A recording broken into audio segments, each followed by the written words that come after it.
जजेस के खिलाफ मुहिम जोई की बदकिस्मत रिवायत चल पड़ी है। दारों और जजेस पर तनकीद करने की रविश को रोकना होगा। नायब सदर सुप्रीम कोर्ट बार हारून उल रशीद की पीटीआई बुकला पर तनकीद कहते हैं कि किसी ने फैसले पर कोई कानूनी तनकीद नहीं की, सिर्फ जजेस को निशाना बनाया जा रहा है। इस सिलसिले को रुकना चाहिए। जजेस को निशाना बनाने का इकदाम काबिले मजम्मत है। अब जो सुप्रीम कोर्ट का आर्डर है, उस आर्डर में अगर तो कुछ लकीना है या कोई गैर आइनी और गैर कानूनी बात है तो उस पर बहस हो सकती है।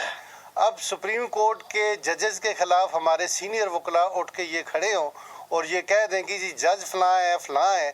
उस वक्त जब बंदयाल साहब की कोर्ट थी तो उस वक्त इनकी पिटीशन रात को दायर होती थी, सुबह लग जाती थी, तो वो जो फैसले आते थे उस वक्त ये बड़े खुश थे। सुप्रीम कोर्ट ने आइन और कानून के मुताबिक फैसला किया है। इसलिए मेरी गुजारिश है अपनी कौम से, अपने वकला से, कि वो अपने फैसले पे तो एतराज़ करें लेकिन ऐसे कंटेंशियस रिमार्क्स न दें जिससे जजेस की तो तज़ीक होती है। जजेस के खिलाफ मुहिम जोई की बदकिस्मत रिवायत चल पड़ी है। दारों और जजेस पर तनकीद करने की रविश को रोकना होगा। नायब सदर सुप्रीम कोर्ट बार हारून उल रशीद की पीटीआई बुकला पर तनकीद कहते हैं कि किसी ने फैसले पर कोई कानूनी तनकीद नहीं की, सिर्फ जजेस को निशाना बनाया जा रहा है। इस सिलसिले को रुकना चाहिए। जजेस को निशाना बनाने का इकदाम काबिले मजम्मत है।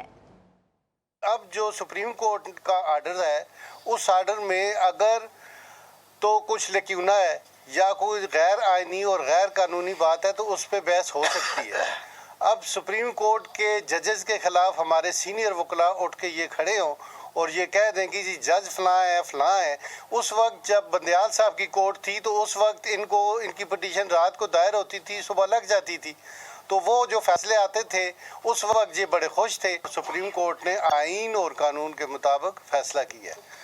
इसलिए मेरी गुजारिश है अपनी कौम से, अपने वकला से, कि वो अपने फैसले पे तो एतराज़ करें लेकिन ऐसे कंटेंशियस रिमार्क्स न दें जिससे जजेस की तो तज़ीक होती है।